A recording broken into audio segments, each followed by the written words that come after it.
Hello everyone, welcome to Season 2, Episode 9 of the Bedroom Studios official podcast. I'm your host, Michael Butts, and today we're doing stuff a little differently, a little unorthodox here. So this episode is with John McLaren, who is in New Brunswick, and you know, the last few episodes, I have been no stranger to be on the phone and record. I use OBS, and it has been great a handful of times. It just so happened the day we did it, June 3rd, something was going on with fiber op, which is the internet that we use, and it was a very laggy phone call. There was a lot of in and outs. There was a lot of 10-second buffering, which really butchered having a conversation with him. So this video is very heavily edited, and OBS wasn't even used. We didn't even see each other's face over Facebook call. Really just doing anything to minimize the use of Wi-Fi, because clearly there was a bandwidth tug of war throughout the whole house, and we basically did everything over a voice memo. And even this introduction right here is over voice memo, so you can hear, you know, the fan of my computer a little bit. You can hear every little thing very intensely, opposing from hearing it from the condenser microphone that I always use. Regardless, I heard him clear as day, he heard me clear as day. It was just very unfavorable when certain things happened, like the 10-second buffering and all that stuff, which is a real big buzzkill. I was getting a little irritable with it, as himself was getting a little bit irritable. I think if I do the editing correctly, he will mention that he has irritability, and that's due to his concussion that he was recovering from, which made the headlines in New Brunswick back in March, and we're going to delve into that first, and then we're going to talk about a handful of other stuff. So with this episode, please bear with the mixing and the production and the editing. I had no control over how faulty fiber op was, but regardless, the video has to come out. So thank you and enjoy episode 9. Talk about the show at Happy Craft. So yeah, I got the news from your wife and then made news headlines. And I was just thinking, like, what the hell happened? And I was like, the same weekend that I was up, I was in Uptown St. John, you were in Moncton. And then it was just enough of an incident, or the severity of the incident was just so intense that it made CTV, which was like, holy shit. I was like, I know this guy, holy shit. Yeah. And it was a former coworker? Yeah, no, we did work together for a short period of time, I just would prefer not to talk about my work, Oh, that's fine. Yeah. too much with him.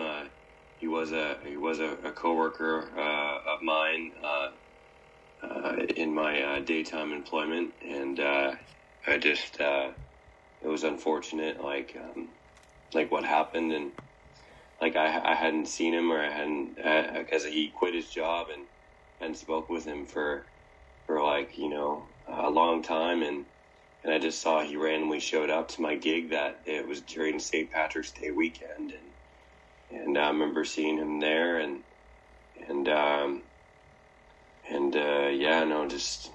it's just crazy how things happen. So, it just is what it is. I can't change what happens. That's friggin', I mean, you must have been, knocked out when it happened, but when you woke up, you're probably thinking, what the hell? Yeah, I know. It kind of felt like I was having a bad dream, and because according to the camera footage, like I was suckered, and I was knocked out once. I was suckered, and I was hit like over 10 times in the head while I was unconscious. So I suffered a pretty bad brain injury, Oh my. So like I had difficulty remembering things and walking. Like when I was in the early stages of the recovery, and now I'm dealing with the later effects of a brain injury, like just irritability and stuff like that. And I'm happy that I still have hands to be able to play any guitar I can, like I'm grateful to God for that. And yeah, so it's just been pretty. It's been like one of the, if not one of the craziest things that's happened to me. So I would never have guessed that like somebody that I used to work with and I used to manage would have done something like that, because I wasn't in the position where I'd hire or fire them or like I'm far from perfect, like I get it, and but I'd always try to be the best I could to him, and but at the same time, like with somebody that is just thinking differently, and you just don't know what that person's thinking, and I feel real bad for my wife and her having to go through that, especially we just had to deal with our son being in the hospital for some time, and then she had to deal with her own husband in the hospital, like something that was completely unexpected, and yeah, no, it's pretty crazy. I can only imagine the level of stress and just disdain for the individual. Like again, yeah, you mentioned your son, and there were several times that I would see like, oh, you're down my way, and I was like, well, what's up? And then you mentioned like, oh, our newborn son. I was like, oh, and mind you, it was also good to catch up with you because it's always just a blast to be around you. But now it's good that your son is healthy and well, and he's loving life. He's got fantastic parents. Yeah, no, I say it's great. They did a great job at the IWK. They've do wonderful things for kids there, and they really fixed Dawson up real well, and I'm grateful for every day with him, and now, especially after what happened to me, I can only imagine. After what happened, it's really pushing me to face my life more seriously, like to be more grateful for a lot more things, and to be less of a selfish person, and being a father really helped me be a little less selfish, and something that I'm learning to be get better at as time moves on. So I'm just grateful for each day. I'm grateful to still be alive and still play a few tunes for people, whoever wants to listen. I never took you for the selfish kind. Yeah, no, it's just I find musicians in general I guess it's whatever people societally say what is selfish behavior, like it's like somebody having a temper tantrum or on every little thing, or but like it's not that, like I'm just saying, like somewhat as a musician, like just as a music minded individual, like sometimes I can feel like a bit selfish in ways, like I just I need to have some guitar time now, or I'm thinking about guitar when I'm not playing guitar, and I'm thinking, oh, like maybe I should fix up this about my playing, or maybe I should do this or maybe I should do this, where I could be focusing on something that's completely more important than just a damn instrument, right? So because God gifted me to play that, and I sure learned quickly that all that can be lost, like when you don't even expect it. So, I, I mean, I've luckily have not suffered the act of going into the hospital for a concussion or traumatic experience. I can only imagine the severity and the just complete toll on the body. All of a sudden, it's like, oh, I can't do that anymore. Why can't I do that anymore? Is that what you're basically feeling? Like, as soon as you touch the guitar, you're like, I can't play my songs anymore? No, I don't feel I don't feel like that. Like there's always like someone who's just I guess somewhat worse. But like yeah, of course I get into moments where I'm playing the guitar and I get tripped out, and this is even before the attack because since I had head injuries when I first learned guitar, I had a concussion, not that far from when I first learned guitar when I was a teenager from playing hockey, and there's part about the guitar that kind of like tripped me out, and it's like, oh, is this me actually playing or what? And then but I have to try to control that thought process in my head and just kind of deal with it. Like if I screw up, it is what it is, and I just keep going, and I keep trying to do what I can and keep the show going, right? So and keep myself playing. So yeah, no, I felt really really rough like when it was like the first month after but now like that's why I gave myself time away from, because like there would have been no way I would have been able to perform like in April or May there. Like I just wasn't mentally ready for it. So Do you feel like you're like, I mean, I saw the giant gig lineup for these next 3 months, including this. Like, do you think the first few shows are going to be like, ooh, a little, ooh, and then by the end of it, you're going to be like, okay, this is me again. I'm back. yeah, I don't know. I guess we'll just find out, right? Like, it's just like I've had my experience where I've had complete train wrecks of gigs, and then some that just went by where I was expecting to play something like shit, and then it all goes well, right? So like you just never know, right?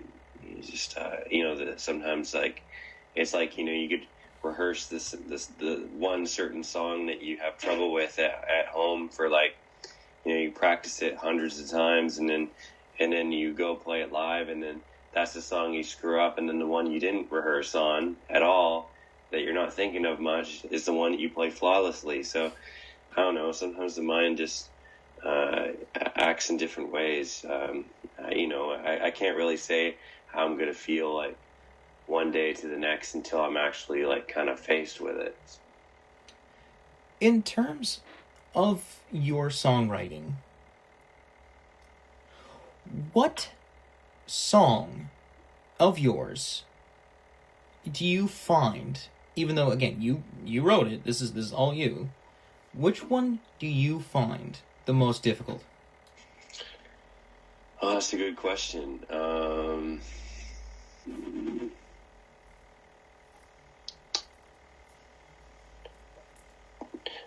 I find whenever, especially when you go through like it's always when you go through the newer material, yeah, that's going to be more challenging than the older stuff.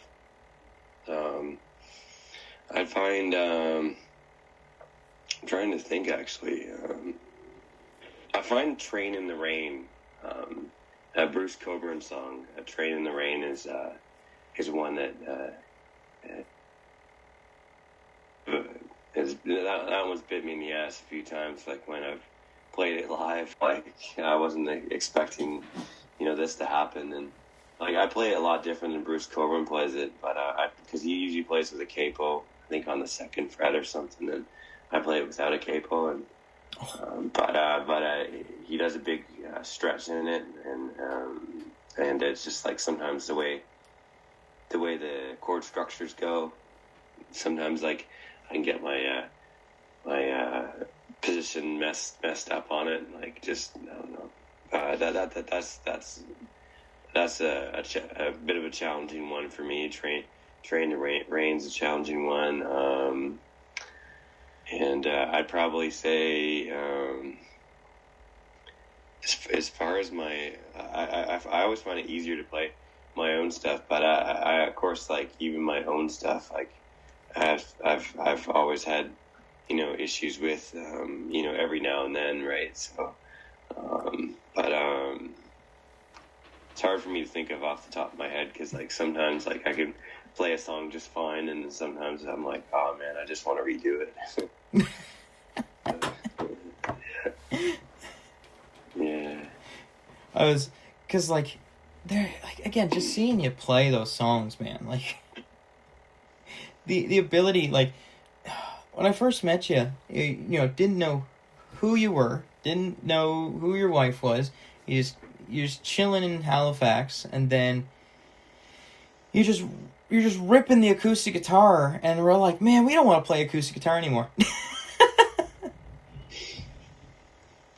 Yeah, no, nobody should stop playing it. Yeah. It's there's always there's always somebody, and there's a lot of guys I watched that made me want to second guess myself on acoustic guitar too. It's, I guess, what was the inspiration for the instrumental route? Well, like, you know what, I really loved instrumental guitar music, like, ever since I learned guitar, since I was a teenager. I remember listening to Eric Johnson a lot, and then I listened to Bruce Cockburn.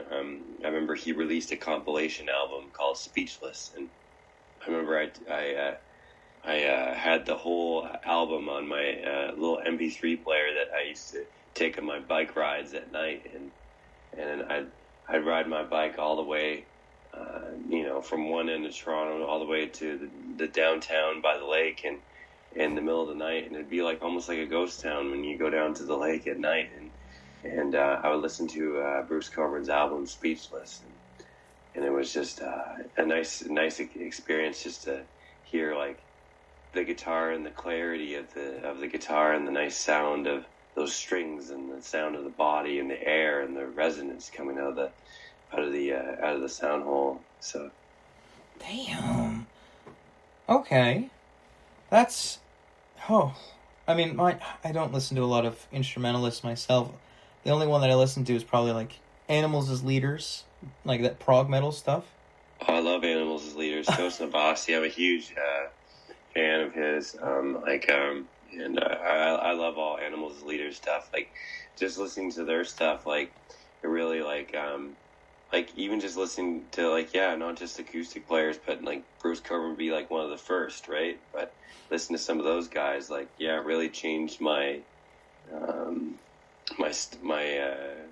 the way that I would play, right? Because Animals as Leaders, as you were saying, like, their time signatures are really, like, out there. So yeah, that's the joys of prog metal. You don't unless you're like a musician, you never know what's going on. Like, people say to that type of music, it's like you can't listen, you can't jam, or you can't groove to this. It's like, yes, you can. You just gotta, like, treat everything as four, man. Yeah.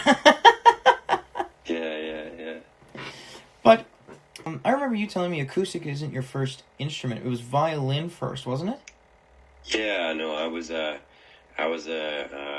started taking classical violin lessons when I was 7, and I played violin up until I was regularly up until I was about 14, 15-ish,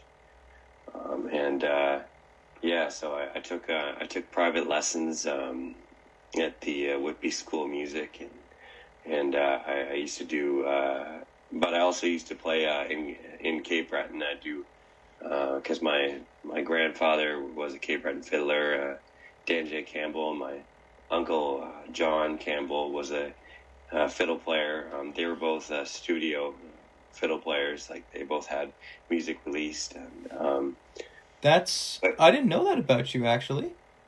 Yeah.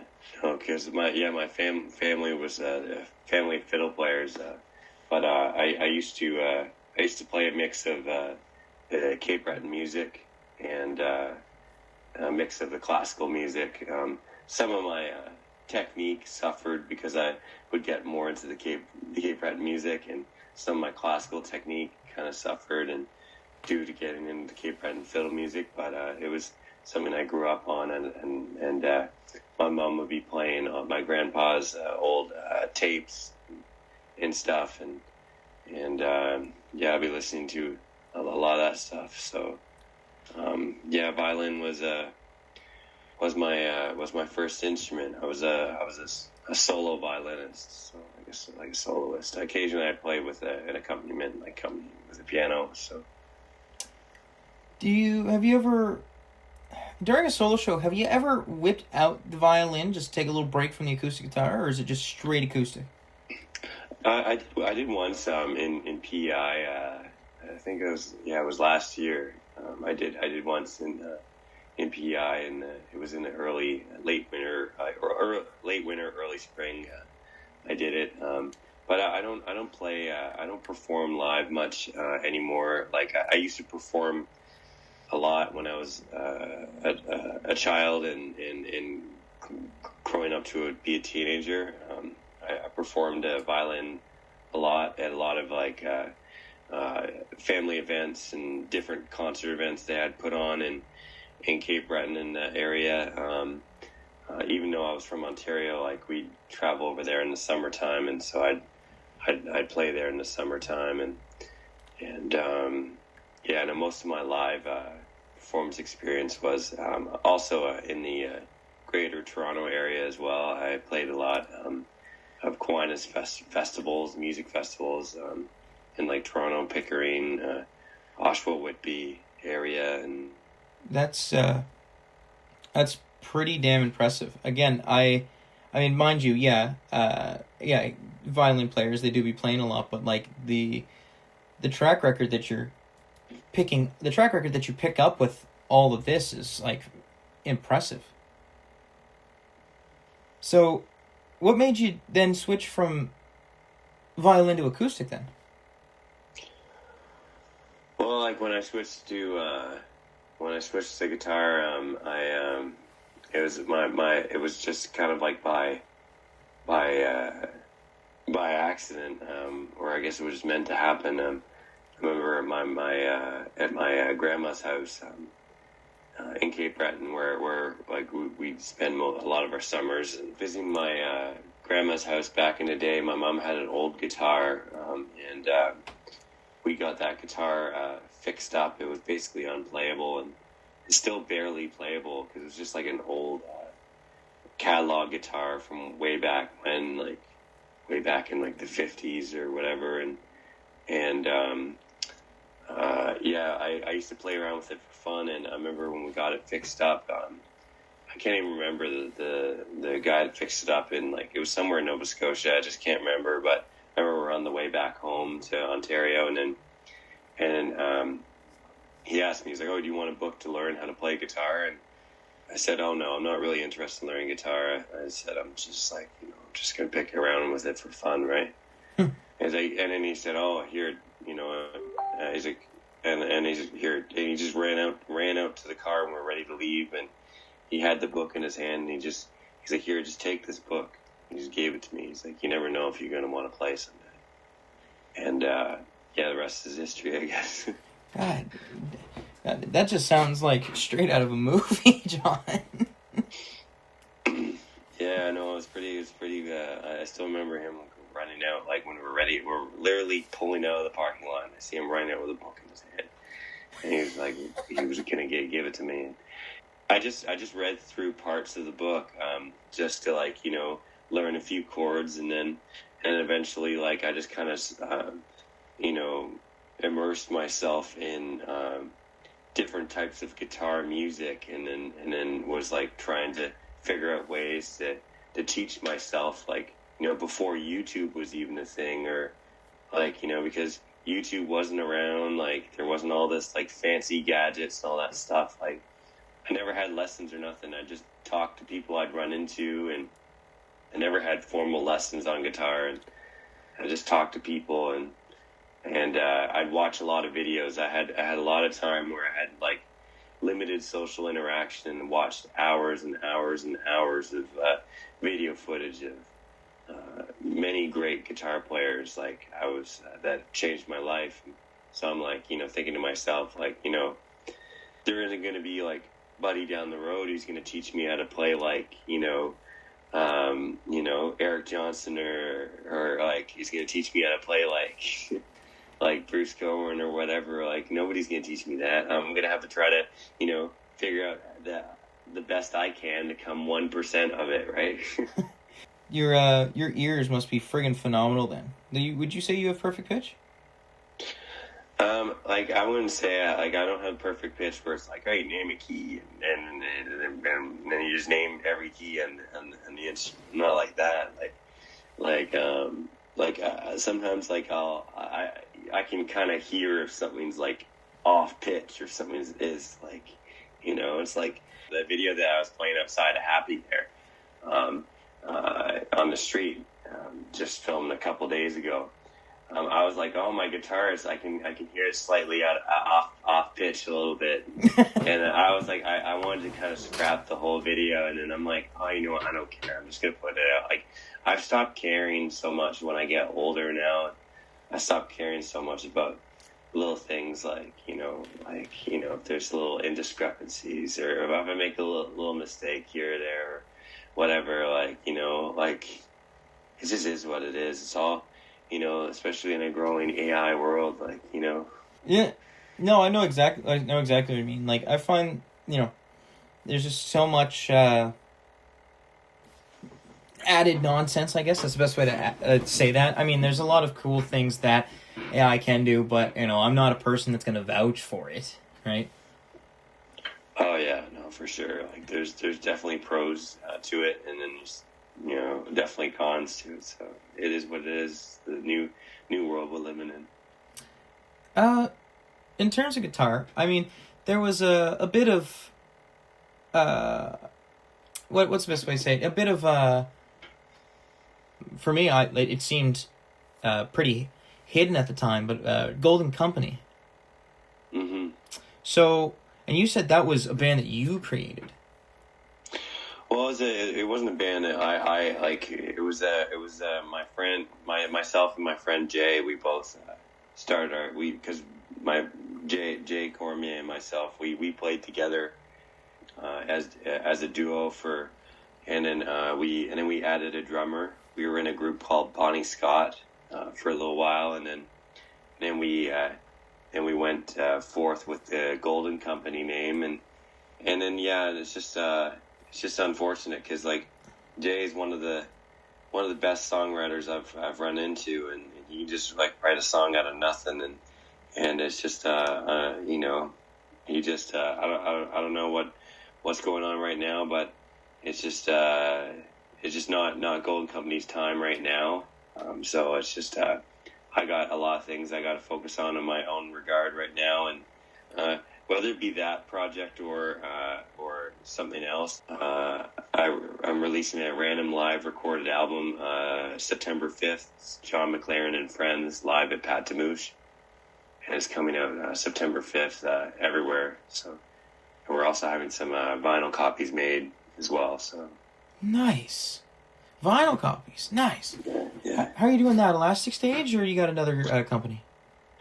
I'm testing out disc makers right now.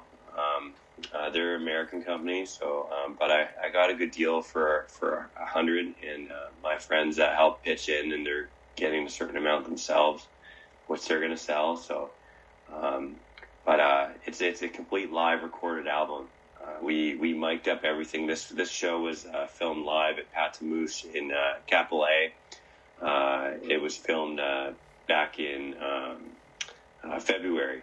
Nice. So it wasn't that long before the attack happened. So, but it was a real nice, intimate setting, and great little crowd that night, we got a good sound in that room, and we just mic'd everything up, and then we mixed it all ourselves, and then we're just releasing an album. So I was like, I feel bad for these guys. It's like, because they would show up to every practice, and then, and it's just like, I had things going on in my life that I had to deal with, and then unfortunately my friend Jay had some things that he had to deal with in his life too, but they, like Eddie and Jared, my drummer and my bassist, were super loyal to whatever project we were doing, and I was like, you know what, we'll just do something ourselves, and we'll just release an album ourselves. I'll say you guys will just like jump onto my on board with me, and you can do a band thing with me for just for the fun of it. And so we just completely made up everything. We didn't rehearse anything. Everything was all improvised all night. Damn.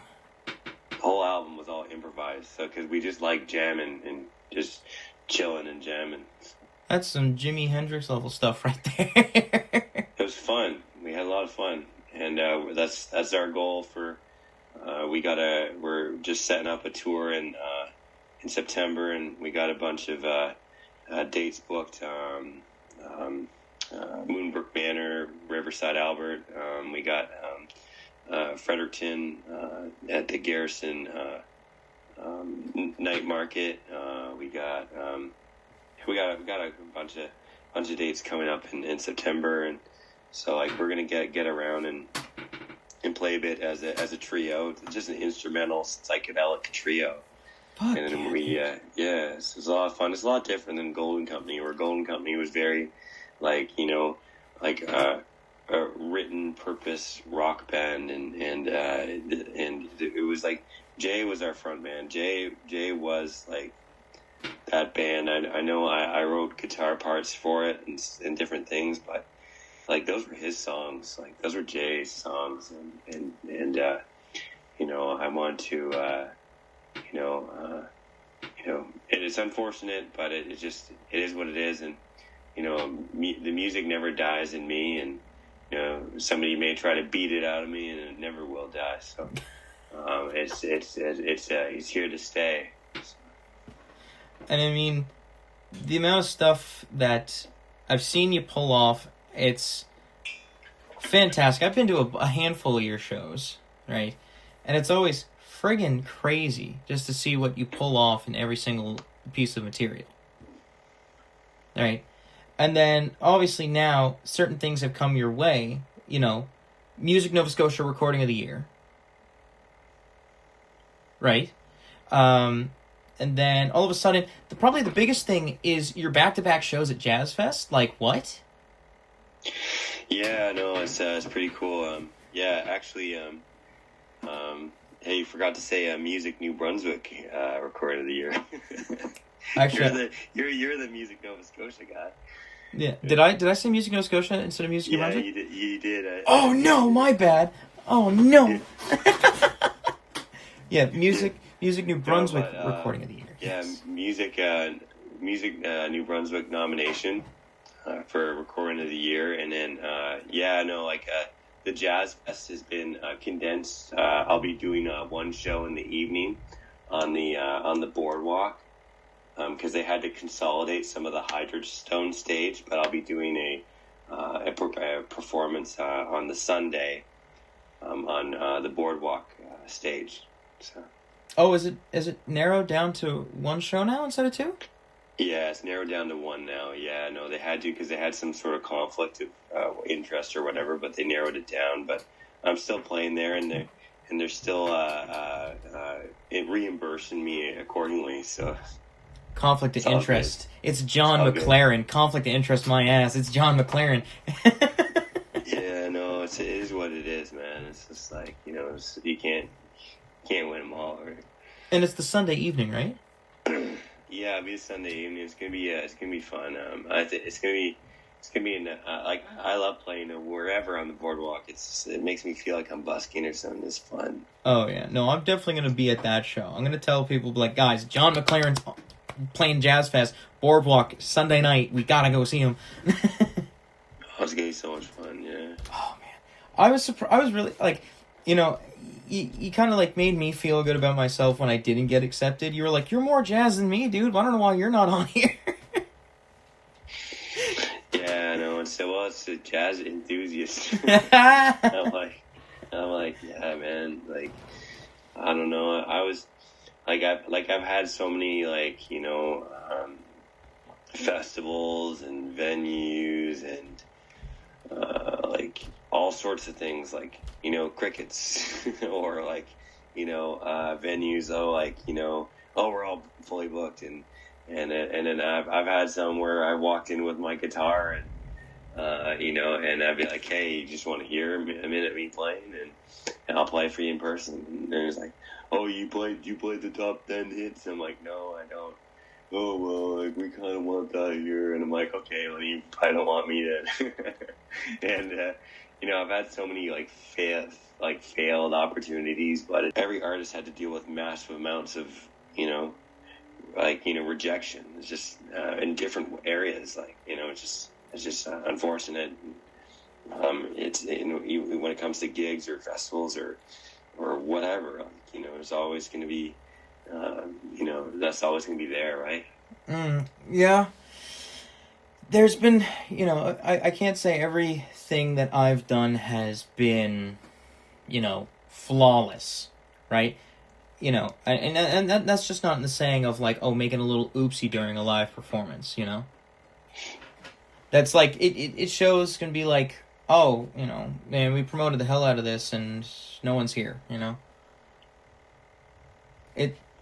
It's a bit annoying, just like you promote the hell out of it and it's like, people are like, yeah, we're gonna come, and then just no one comes. You're like, oh man, like what's going on here? Oh yeah, I know, and especially the venues on the artists to do all the promotion, and they don't want to invest in any promotion themselves. Yeah, like the most who gets like is like not to be mean because like I like to be on good rapport with the venues, but like the most they'll do is like share post like once, and then post it again day of, and it's like Yeah. Yeah, no, it's true, and yeah, or else they'll completely forget, to put you on to advertise for you or even say you're playing. Yeah, I've had a few of those too. I've had a few, not a lot to be actually concerned and like make uproar about it, but I think I only have like maybe twice, and that's nothing to be concerned about. But it's like, yeah, well, I'm still posting. Don't worry, I'm still posting, guys. Oh yeah, no, it's just it's a never-ending challenge. You're gonna have, like you're saying, the people that say they're gonna be there and then they're not there, and then you feel bad, or you're like, oh, and then you start thinking, oh, is there something wrong with me or something wrong with my music, and then no, and it's not, and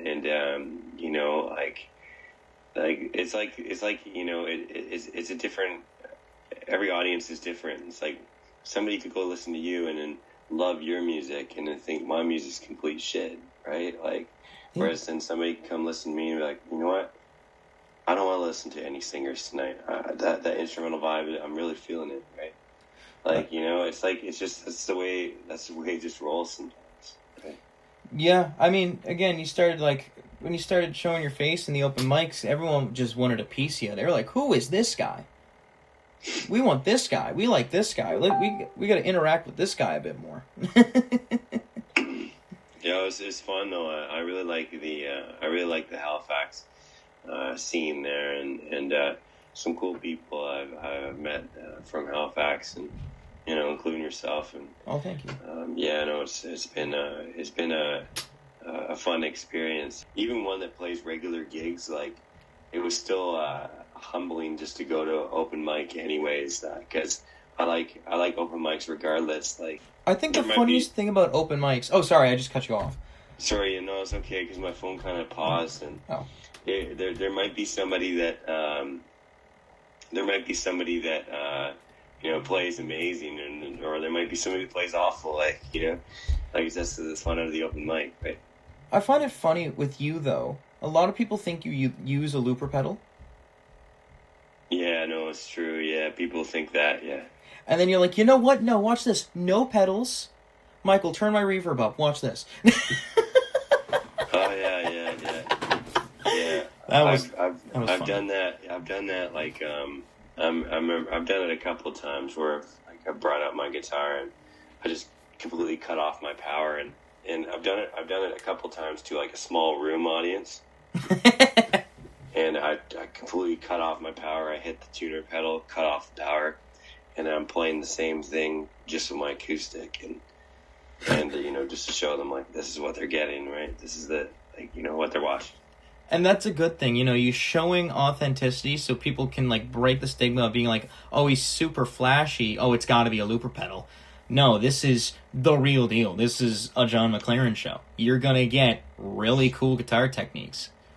Yeah, no, it's just like some people they don't really get or understand like what the modern acoustic fingerstyle genre is, and Michael Hedges was like a real like innovator of that genre, in the 80s and stuff, and really like did some awesome things like percussive techniques and stuff like without using loop or any of that shit, like and like you hear like Andy McKee play. Like I remember seeing one of his videos back in like the early 2000s when YouTube was first a thing, and it's really cool because it was on Candy Rat Records, and I remember watching that video, and then I was like, man, how the heck does he play guitar like that? And I didn't know how they could play percussively like that, and I just wanted to give up. And but then like you start to find like okay, like, well, there's a lot of ghost notes they're using, and you kind of find space to work with like different with the timing and everything, right? So. Oh yeah. Like, I guess we'll I guess one of the final things that I'll mention with you, I guess it's when you make connections, right? Of course you befriended so many people over here, right? When it comes to connections, like, does it feel good when you like step into an area that's relatively new to you and you're like, guys, John's here, woo, we gotta go see John? Like, do you get like a feeling of like I guess the warm fuzzies would be like the simplest way to put it.